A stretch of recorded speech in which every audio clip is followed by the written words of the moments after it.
Welcome back to the channel, everybody. You guys excited? We are going to talk about what could be the list Esra Hudson is talking about. We're going to deal with that today. I have over 15 years of experience in branding and marketing and reputation management, and I'm just seeing so much misinformation going around about this list. And I think that was really, can you lie down?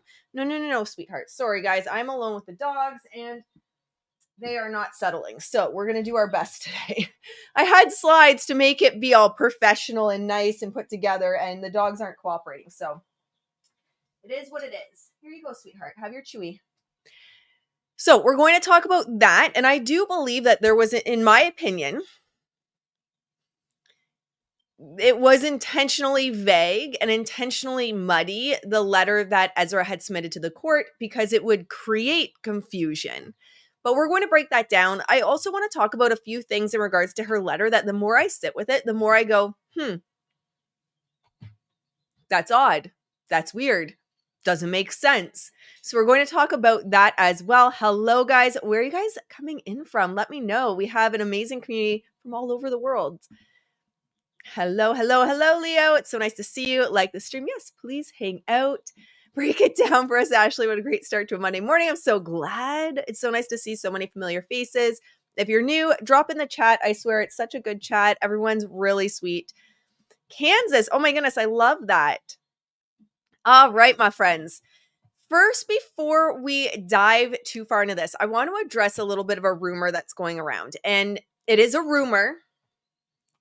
Blake and Ezra, I am not alleging that you are 100% doing this.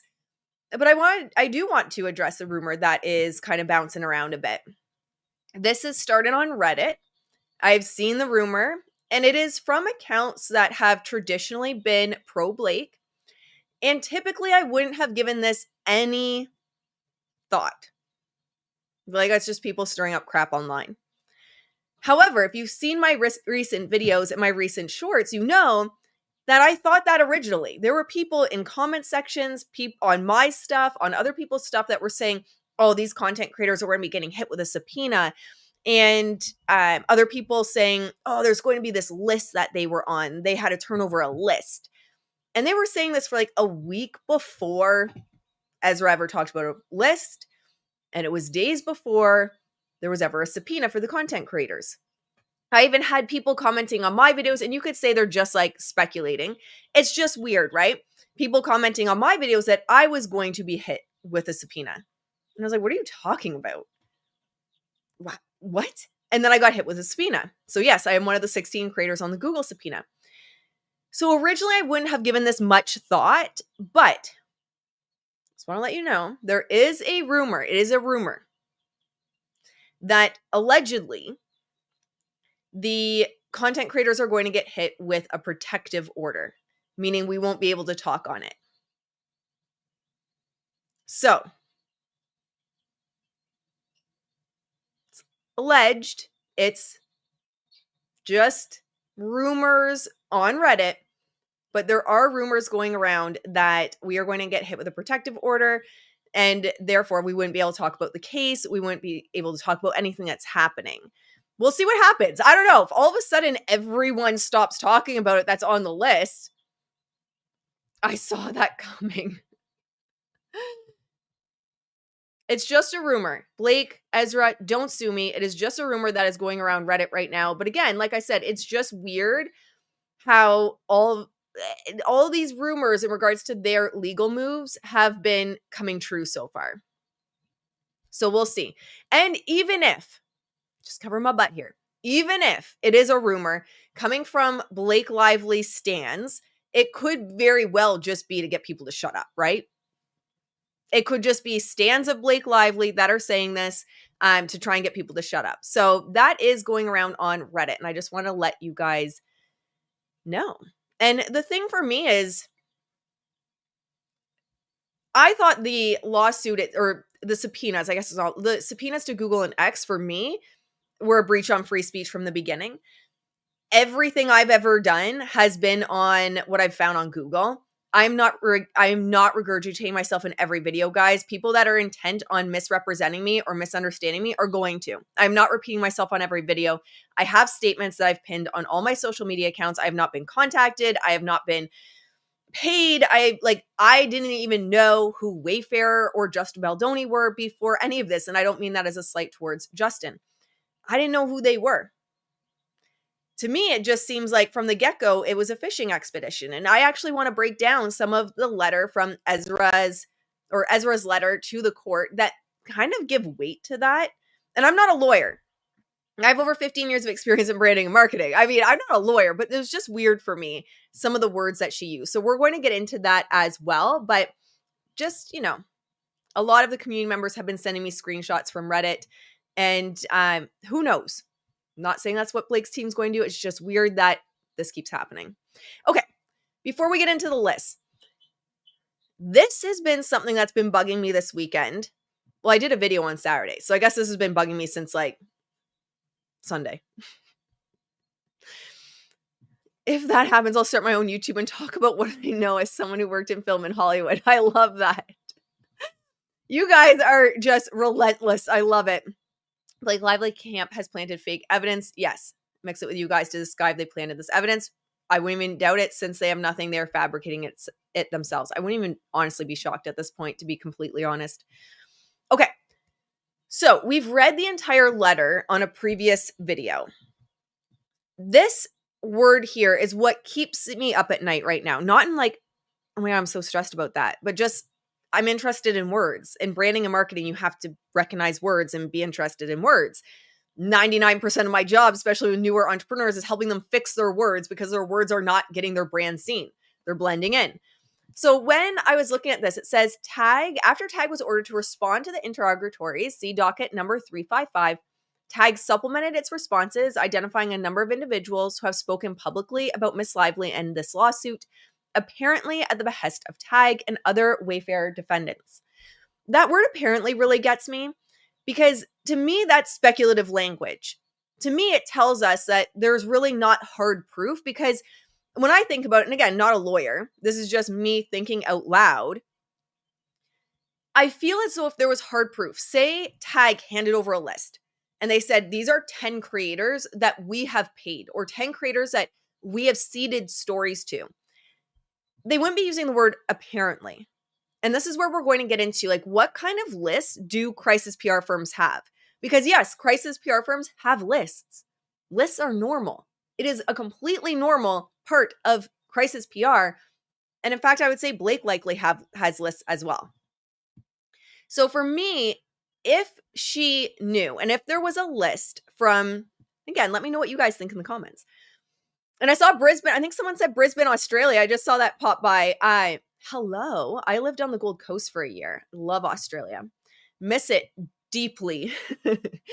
I feel as though if there was a list, they would have said they were following directives at the behest of Tag or pursuant to coordination proven in discovery through Tag's disclosures. These individuals were involved in a smear campaign, but there's nothing like that. And I think more than anything, this language is intentionally vague because they know we weren't paid. They know we're not on a list. I have not been paid. Period. And I would not risk my business. I have worked my ass off to build my business. I have worked my ass off to create what I have. I would not risk that to have seeded stories for me for $10 a video that I put on YouTube because unless you're getting Candace Owens type numbers, you ain't getting rich off YouTube anytime soon. So I would not risk everything I built for $10, $20 off a video when YouTube isn't even how I make my money. And for someone I don't even know, for ultimately some rando celebrity, because I had no idea who Justin was.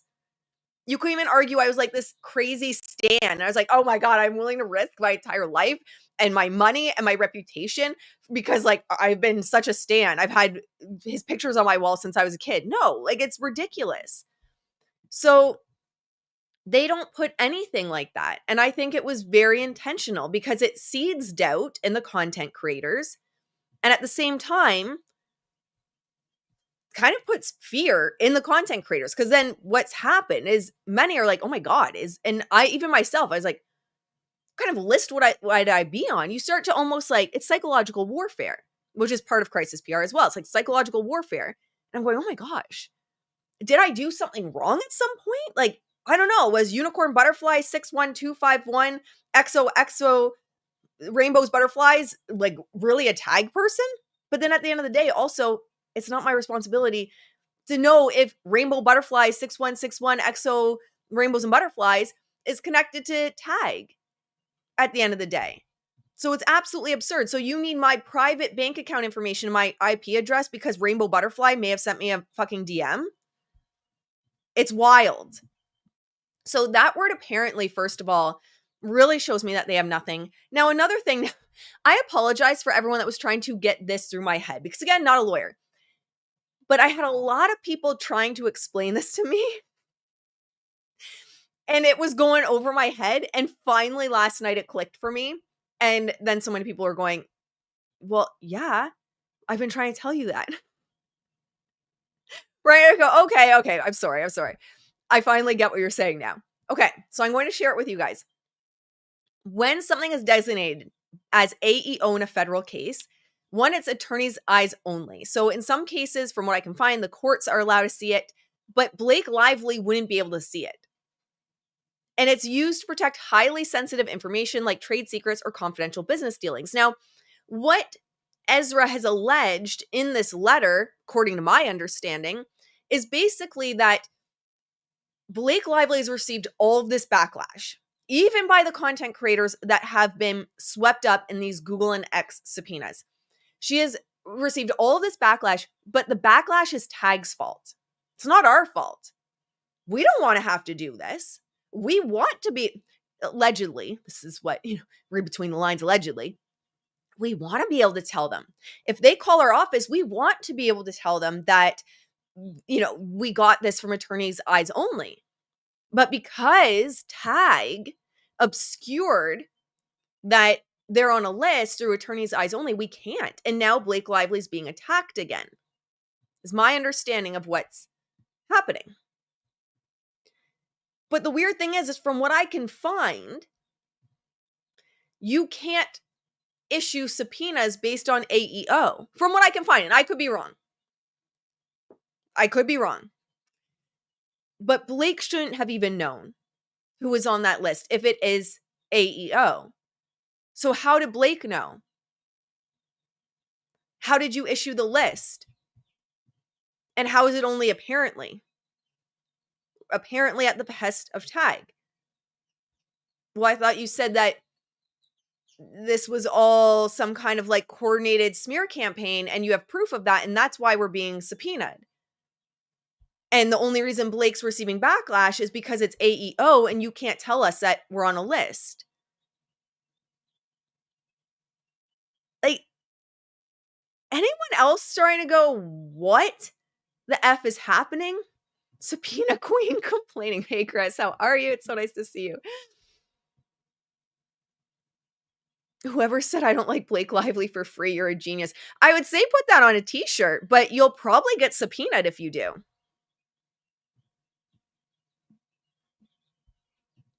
I don't know if you want to, but it would be a good t-shirt. Great point. What's the point of AEO if it will be abused? Yes. And the judge wonders why people want to remain anonymous. Yep. Mm-hmm. So that's something that's really been bugging me this weekend. Now, from what I can find, again, I'm not a lawyer, but what I can find and what people have been saying to me is that allegedly, by telling Blake and then issuing subpoenas based on names that are under AEO, which I'm not saying I am. I'm not saying like this proves that I was paid and now I just don't want y'all to know. I'm going to tell you exactly what kind of list I might be on, if there is a list. Right? I'll let you guys know. You got to stick around for that. You got to keep watching for that, but I'm going to let you know. So doing so could be a violation of the protective order, which also Blake's team pushed for. Grounds for sanctions or exclusion of evidence and evidence of abuse of discovery process. And so then I was looking at her stuff, and docket 449 undermines all of this entirely. So they accuse Tag of designating everything as AEO to hide who the content creators are.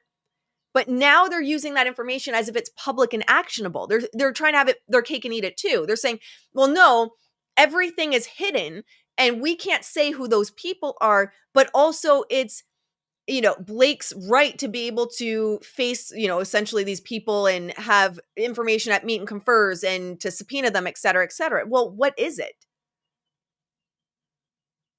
Is it Tag identified a number of individuals who have spoken publicly about Miss Lively in the lawsuit?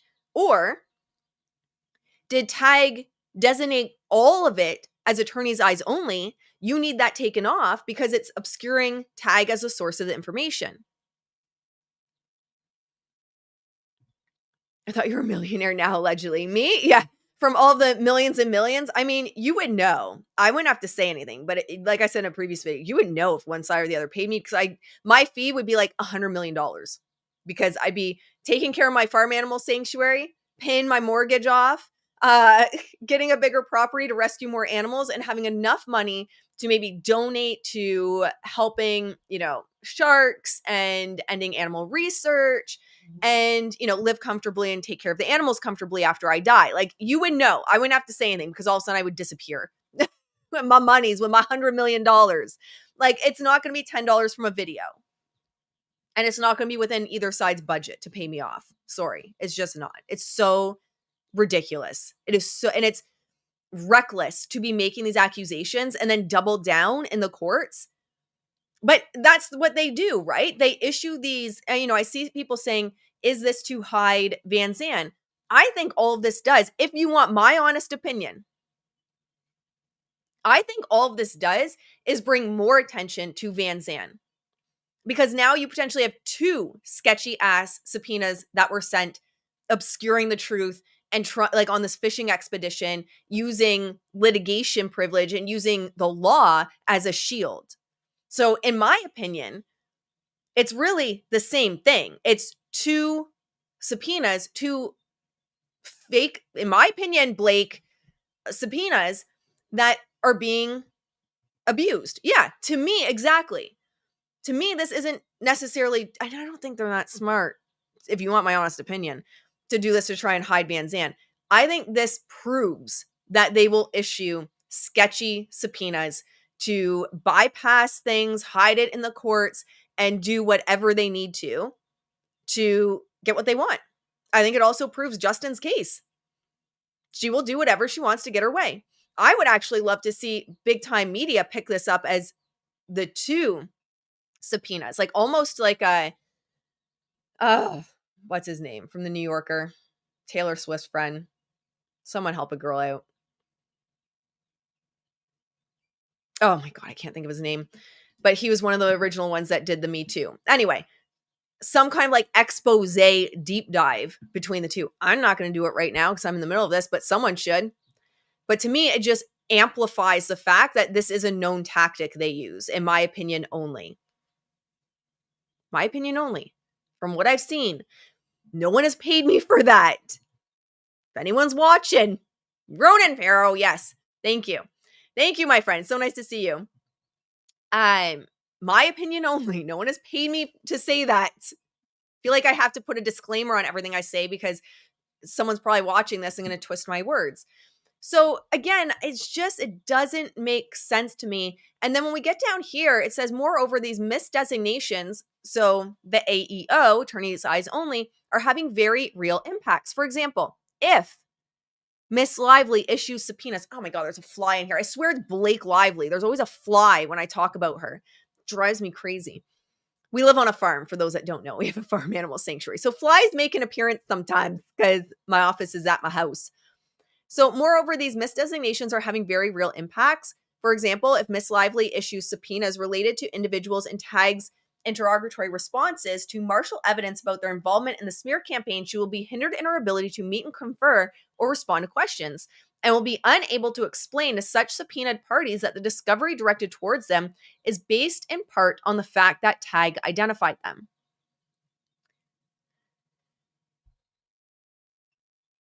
Huh? If You just implied that there was a list, Tag gave it to you, and Blake's team knows who's on it, even though it's AEO, and that's how you issued the subpoenas.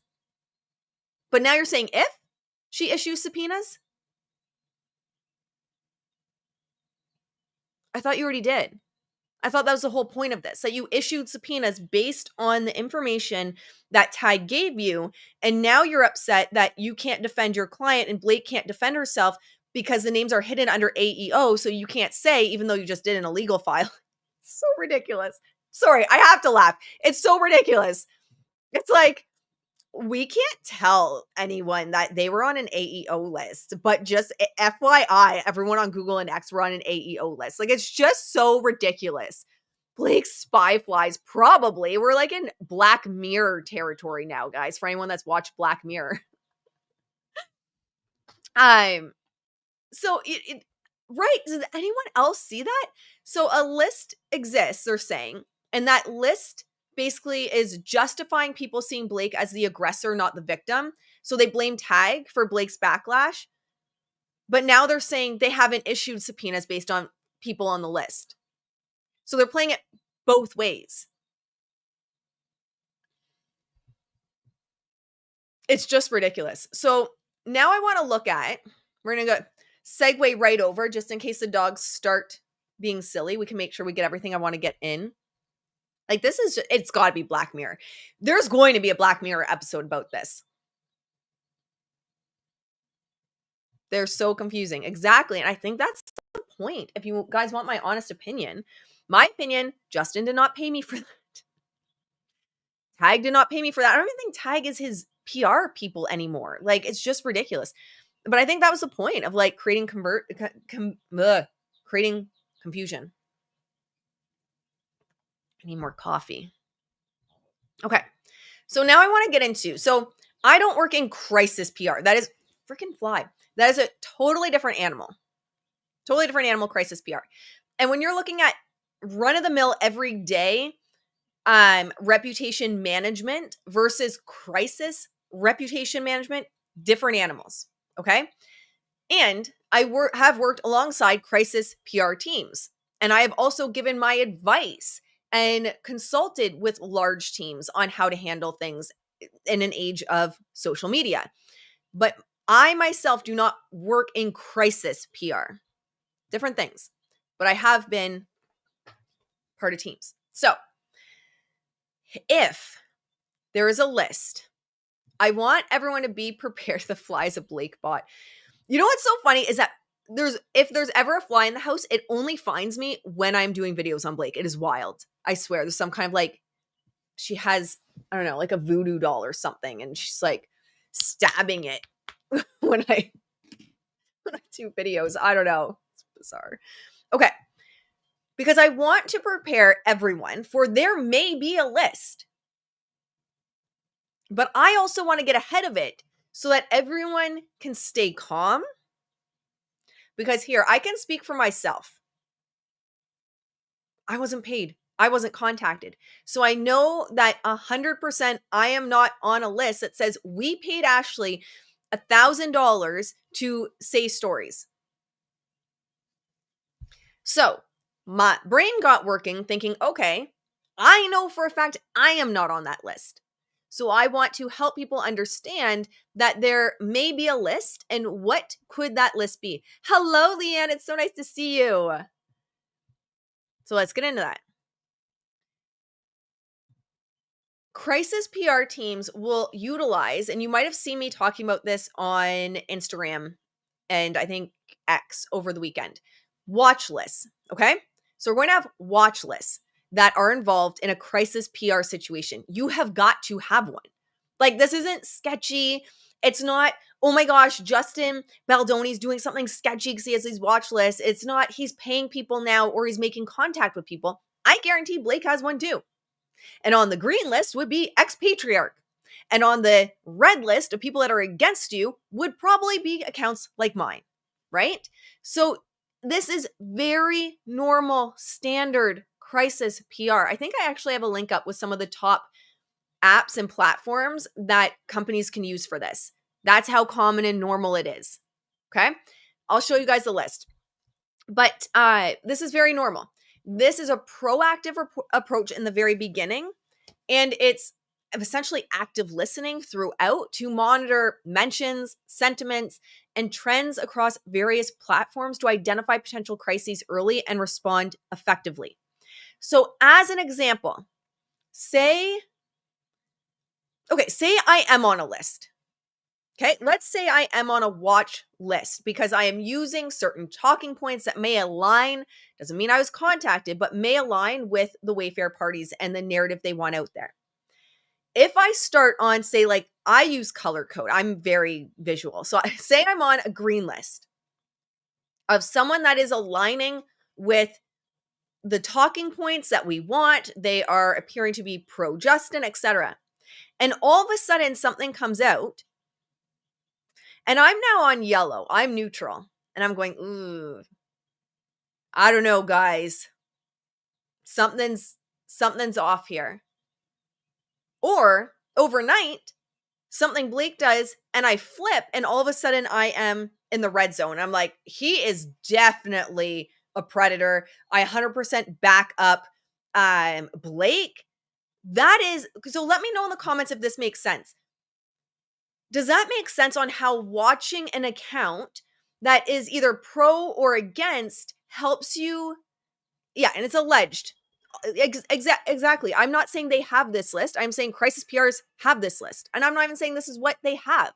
But I want people to be prepared that if there is a list, I don't want everyone to panic and be like, oh my God, they released a list and it was removed AEO and, Ashley's on a list.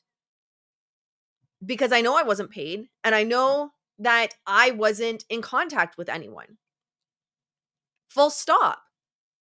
So I just want people to know, oh, is CJ here? I want people to know that there could be a list. Hello, and then go yellow, and then you praise max effort. Yeah, and that's true too, right? I could be an account that is yellow, actually, if they use color coding like I do. And again, I'm not saying Tag did this. I'm not saying Justin's done this. I'm not saying Blake is doing this. What I'm trying to give you guys is a window into what happens in crisis PR. And it is my understanding that Tag was forced to hand over a list of accounts that they knew were covering the case. That is my understanding. And how would they have a list of accounts that they knew were covering the case? Because of something like this. That's all I'm saying. But yeah, I might be. They're like, ooh, she's like really praising maximum effort in this video. Like, what the hell's going on here? So they're going to have a list in crisis PR situations. Again, let's just zoom out and just look at it from a crisis PR standpoint. But it's so that you can monitor what's going on. And this is why I won't do crisis PR. I'm monitoring accounts 24/7. I go to bed at 9:00 at night. I am not watching what is happening on Google or Instagram at midnight for clients. I'm just not doing it. So they monitor constantly, and there are apps that do that for you as well. So number one, when you're looking at a crisis PR situation, in the very beginning, you want to see what the sentiment is. So there are social listening and monitoring tools, which Blake's site is probably utilizing as well, I would imagine, because it's just standard PR. It's literally bare bones, basic bitch. Like, if you're not doing this, if you're not monitoring the sentiment online, you need a new crisis PR team. Because what are you even paying for? So listen is number one. There's those social listening apps, and you want to see direct brand mentions. So they're going to look at Justin Baldoni. So someone that's doing a video and it's like Justin Baldoni this. So direct brand mentions. Mentions of your products, executives, marketing campaigns. So it could be people searching It Ends With Us lawsuit or tagging It Ends With Us lawsuit. Wayfarer Studios, Steve Sarowitz. Overall sentiment and sentiment changes. You're going to want to look for sudden drops in positive sentiment. So they would have likely, Justin's team would have been monitoring that in the beginning. Like, Blake came out and his went like overnight. Overnight, the sentiment was he's an abuser. So they would be monitoring that as well. especially in the beginning. And that would have likely, in a crisis PR situation, I am not in contact with either side. I don't know if they did this exactly, right? I don't want people to misrepresent what I'm saying here. This is common in crisis PR. They would have responded based on the fact that his reputation blew up overnight. And that's where a lot of people say Brian Friedman was amazing for that, because he understands social media, and he repaired Justin's image very quickly, which is probably also allegedly my opinion only why Blake doesn't like Brian. Because he shifted things fast. You're also going to be looking for industry specific keywords related to that potential crisis. So example, in like a tech company, if they had a data breach and they're like, shit, is this trending? Is it going on? They're going to search or look at trends for data breach. So with Justin Baldoni's case, it might be, for example, Me Too, right? That might be something they're checking. But they're looking for industry specific keywords that are related to the potential crisis. Now, number 2, what you're going to be doing, and this is evaluating the situation, is going to be, again, above and beyond regular reputation management. It's why also crisis PR teams are so damn expensive.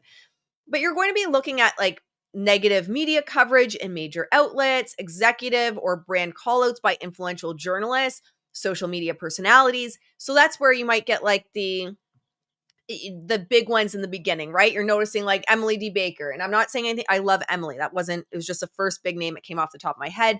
Lawyer, New York Times, Glamour, Variety, etc. Like, what is sentiment that's going on?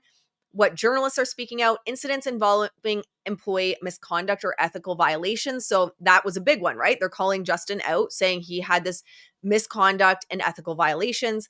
And then issues that contradict your brand's values or missions. These are all going to be crisis situations and not just regular reputation management. So after you classify the crisis, like, is it big? Is it worldwide? Was there a massive ding? They would have done this too.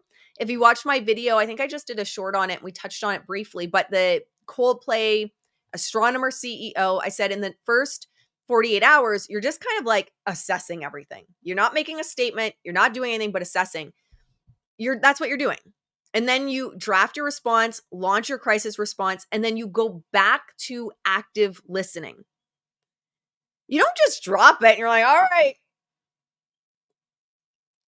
throw spaghetti at the wall and see what happens. That's not what you do. Okay, so you flip back around, you start back. Now you're monitoring because you did, and this is where, for example, Brian Friedman would have come in. He comes out hard, right? And right off the bat, he started to improve Justin's reputation. So now you want to look at and monitor how your message is being received on various channels. Which parts of your response people are questioning or criticizing? Are they like, okay, well, yeah, she, for example, like the voice memo that came out.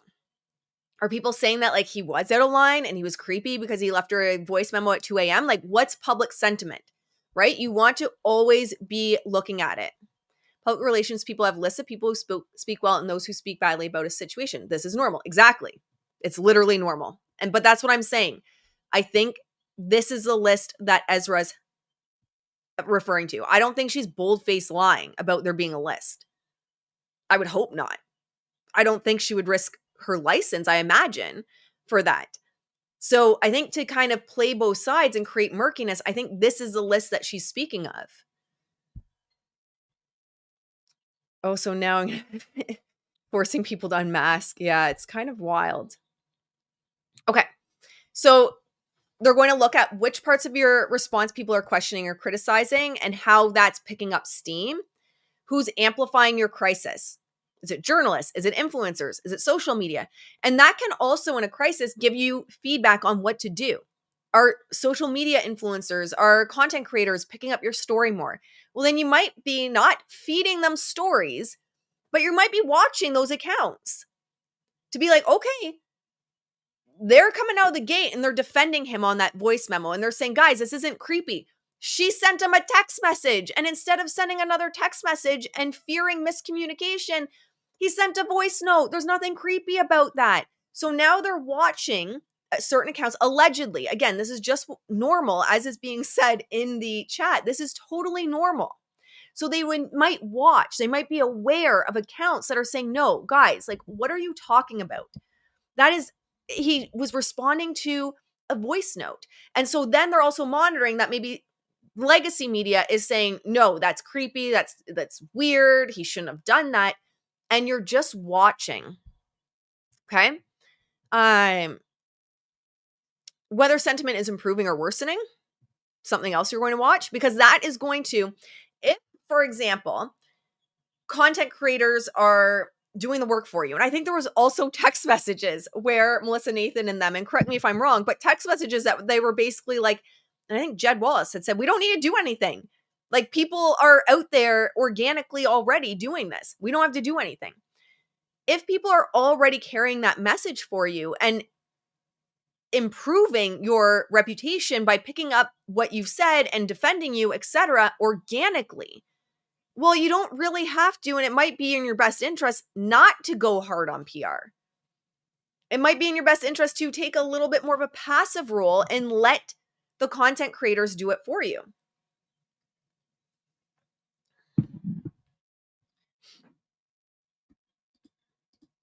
They said the memo was creepy and who does that at 2 a.m.? Yes, there were people that were coming out and saying that. Exactly. So that's also stuff you're going to track. Who is saying, no, look at the data, look at the information. She sent a text and then he sent a voice note. He didn't want a misunderstanding between them. And we all know how there can be misunderstandings in text, right? So you're going to track that. Who's essentially on your side organically?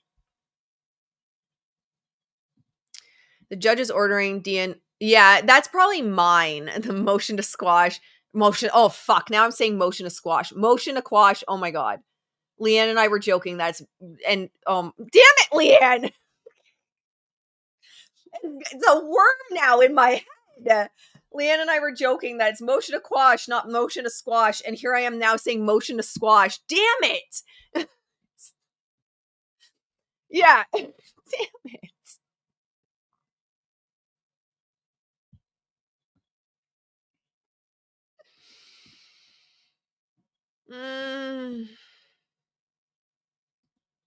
Now it's going to be stuck in my head. Now it's always going to be a motion to squash.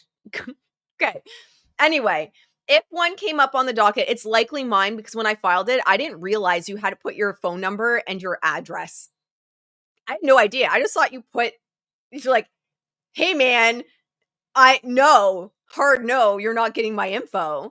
I thought that's all you did. And then I realized afterwards, because Cassidy's got sent back, I go, oh crap, you need to add that information. So I was expecting them to send it back. I think I talked about it on Friday where I said, don't panic if you see one come back. Let me just see.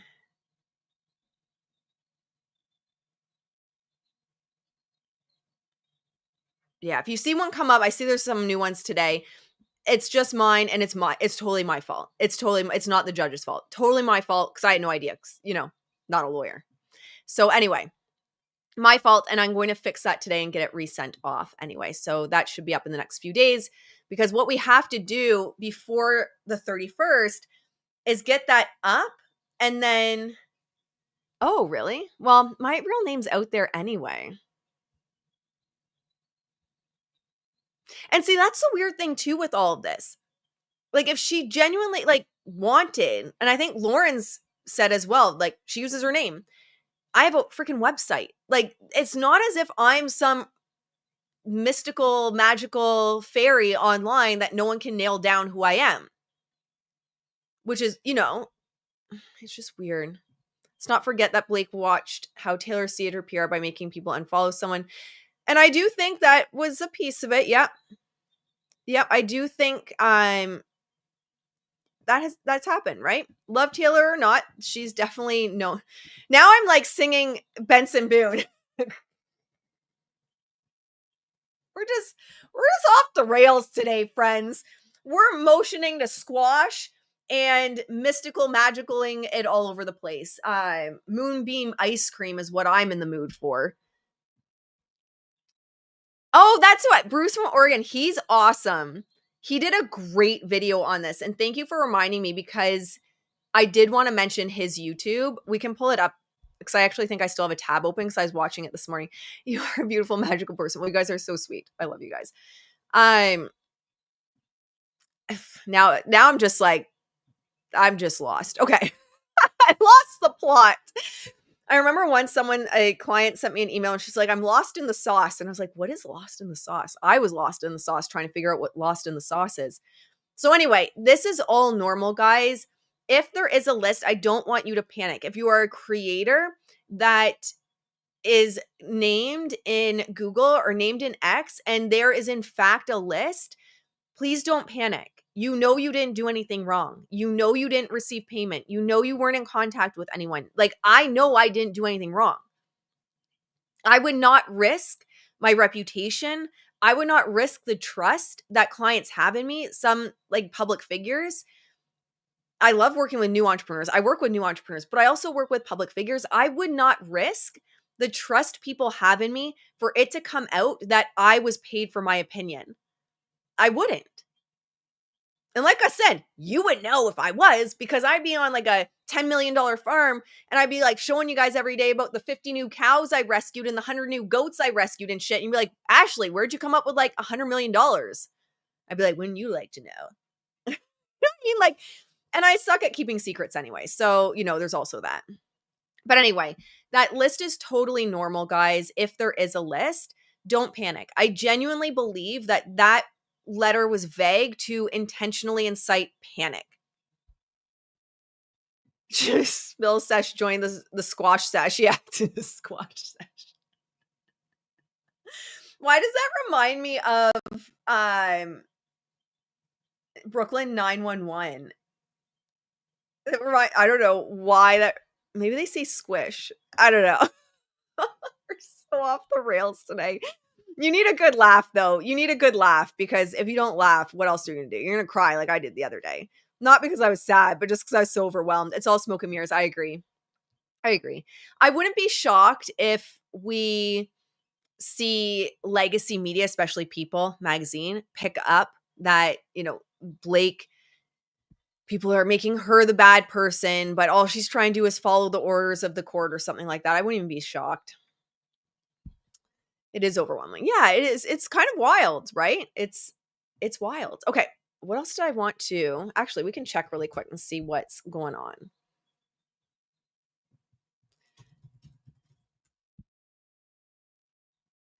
Okay. Yeah, this is something that came up. This is what's being pushed currently for her. But this is,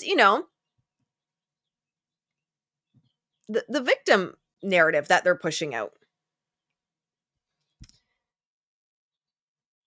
Oh my gosh. There's so much. Blake Lively gets the Mariah Carey treatment from Judge and Justin Baldoni lawsuit. I'm not going to lie. Those slayed me over the weekend seeing that. Like, do you guys know the Mariah Carey meme where it's like, they ask her about J-Lo and she goes, I don't know her. This is definitely what the judge did to Blake. Blake Lively's legal drama exposes her inner circle shakeup. 2 celebs who didn't give up on Blake Lively when Taylor Swift allegedly did. I love how Taylor... Here's the crazy thing for me. So Blake, her side has continually said that Justin keeps dragging Taylor into the headlines. Do you think Justin's running with that story? No. Where was... That's interesting. So it's already out of the headlines. There was one... Oh, there it is. Blake Lively's life in hiding. Why she doesn't want to be seen out. Allies tell why she doesn't want to be seen out and who she's leaning on as famous friends desert her. And remember, I had said on, I think it was Friday or Saturday, I said, what you're likely going to see is Blake have third parties talk for her, right? Like friends talk for her. And that's what we're seeing. I think it was Captain America spoke for her. Oh, I am subscribed, Daily Mail, whatever. I'm not going to sign in. But they're saying that she's in hiding. I've been saying she should legit be in hiring. Yeah, she might need to be hired somewhere, maybe as a content creator based on her recent Instagram. But I've been saying from the beginning, her best move would have been to step away. That her best move would have been to just go off with her husband and her beautiful children and enjoy life while this is all dealt with. That would have been her best PR move. That is not what has happened. We can't get Blake out of our face. She's been flooding the narrative when she was out for a simple favor. She's been, pushing stories. She's been doing get ready with me with someone, I don't know, either cutting their toenails or taking a poo behind her while she's eating a burrito. Like, it's just, she's been everywhere. She's not in hiding. I think, if anything, in hiding means that celebrity friends don't want to be around her, which who can legitimately blame them at this point? I don't blame anyone for wanting to stay away from her at this point. So yeah, that's basically all that's trending right now is she's in hiding, but this is a big one that's trending is the judge does a Mariah Carey insult on her. So it looks like she had been trying to push this, that she's in hiding. It's not really gaining much traction. And then she did her relatable get ready with me. Let's pull that up. And then I'll let you guys go.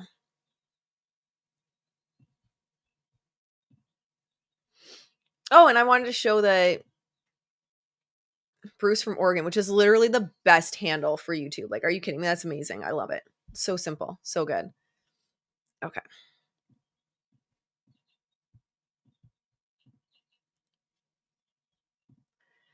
So she did this video. Now, interestingly enough, what I want to say about this video is it was 2 days ago. It also hit Instagram pretty much at the same time as Esra Hudson's letter. Pretty much at the same time as Ezra Hudson's letter. A toilet burrito is finally on my bingo card. Oh my God, that's Bruce from Oregon. Are you kidding me? I was about to pull up your account to show everyone where to go. It was so good. I've watched it like 4 times this morning. I'm not even gonna lie. At least 4 times. So good. Yeah, I'd be aging faster if this is how I was living my life too. Jesus. But, this came out at pretty much the same time Ezra's letter did. So I imagine the not impressed look on her face throughout this, other than when she's doing like the smile thing, was because someone told her to get her camera out and film a fucking video for her stuff. So this is her relatable girl. Like, my hair would fall out. I would be bald the next day if I used that much product on my hair. Literally bald. I would show up with no hair. It's just so ridiculous. I'm not gonna lie. I have like an immediate gag. I'm gonna. I I have an immediate gag reflex of thinking of eating in the bathroom. Like, especially with like someone doing their feet behind me. Ugh.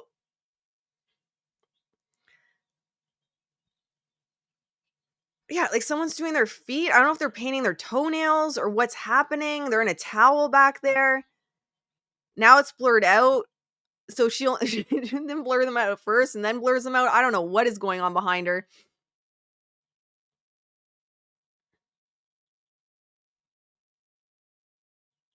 But it's like, I'm so relatable. I mean, she is beautiful and she has beautiful hair. And then Ryan has to make a cameo, of course, because we're so cute. We're such a cute couple.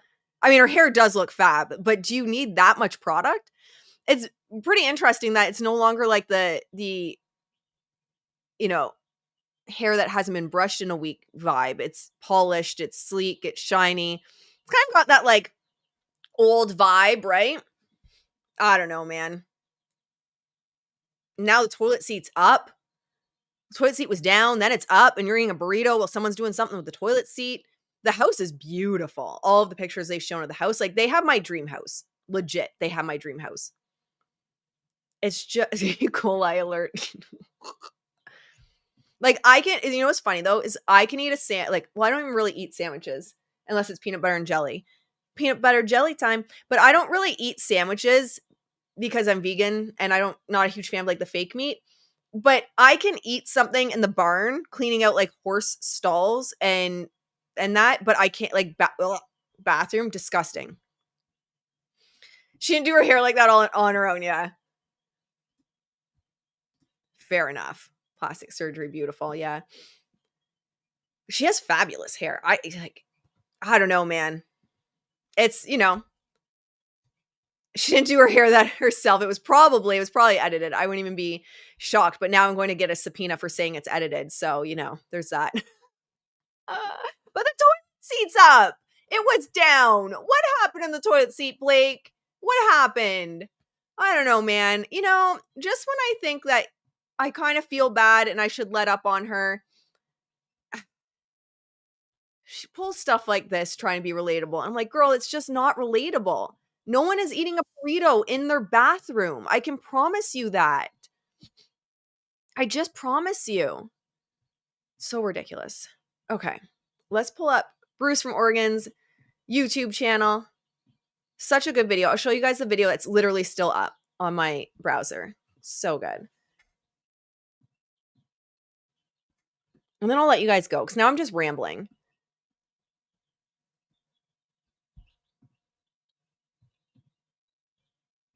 Okay.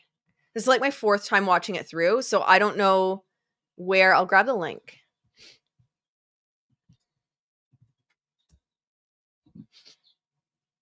So you guys love Bruce and you've been holding back on me. So what you've been telling me is you love Bruce, you've known about Bruce, and no one's told me about Bruce. Friends don't hold Bruce back from friends. I've got to reassess my friendships. I might leave this smear campaign for another person's smear campaign because y'all been holding out on me. No, I'm just joking. I'm just joking. I'm not part of a smear campaign. All right. Let's just see where we are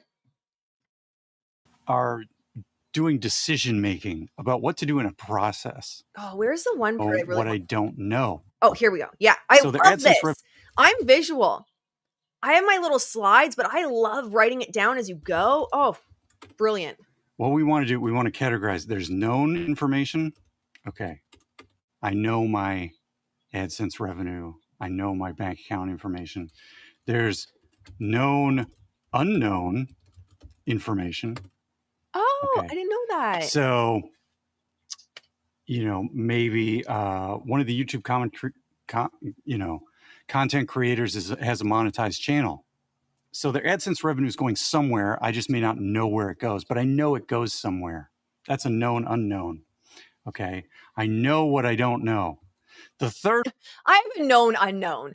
I know I'm on the subpoena, but I don't know why. I would like to know. I would like to know, Blake.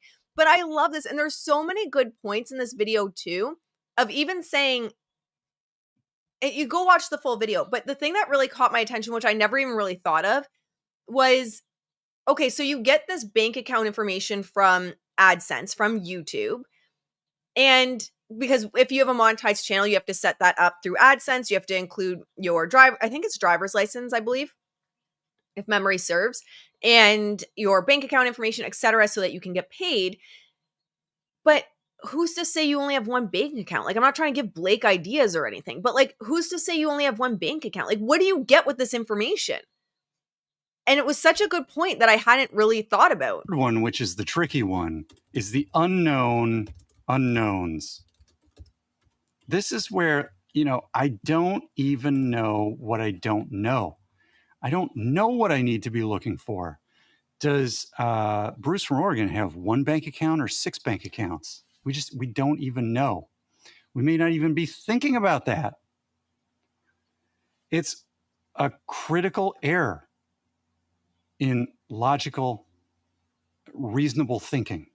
Okay. So we have to be on the lookout constantly for unknown unknowns so that we can turn them into known unknowns, go get the information, and turn the information into known information. This is just so good. I love this so much. Unknown information that I'm missing. And you guys can help me out in the comments section. Help me out.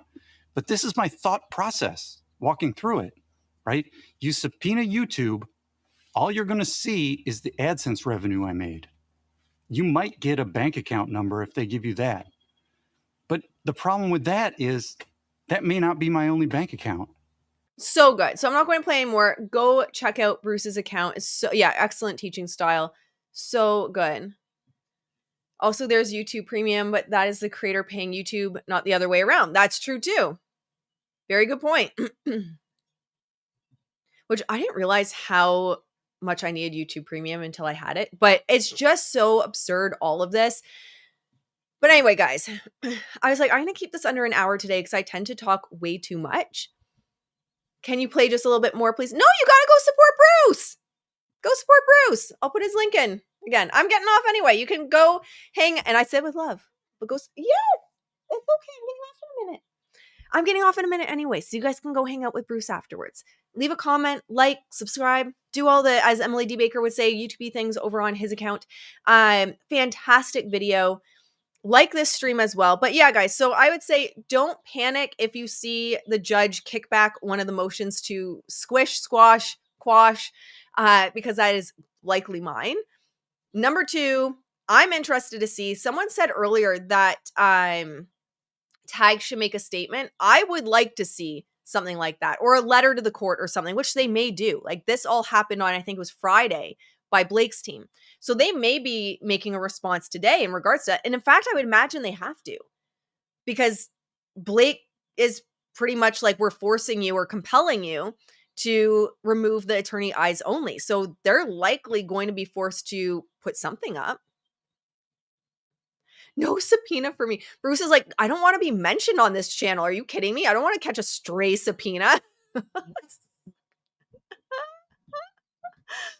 That's so funny. But yeah, it's just, I don't know what's going on, guys, in regards to this. We'll see. I imagine Tag's going to have a response regardless. What they say in it, I don't know. But I think they're going to be forced to say something. And I know for myself, I'm going to be refiling that motion because I need it stamped and then sent off to Google by the 31st. So I don't want to wait till the last minute and then I'm like scrambling. So we'll see what happens. Oh gosh. I think Bruce would school Ezra Prier. You guys are going to get him subpoenaed. All right, my friends. With that, I'm going to let you guys go. I'll keep you posted. Or maybe I won't, because maybe there'll be a protective order I'm not allowed to talk about it. I don't know. We'll find out soon enough. But it was so nice hanging out with you guys today. And with that, I'll see you in the next one. Bye, guys.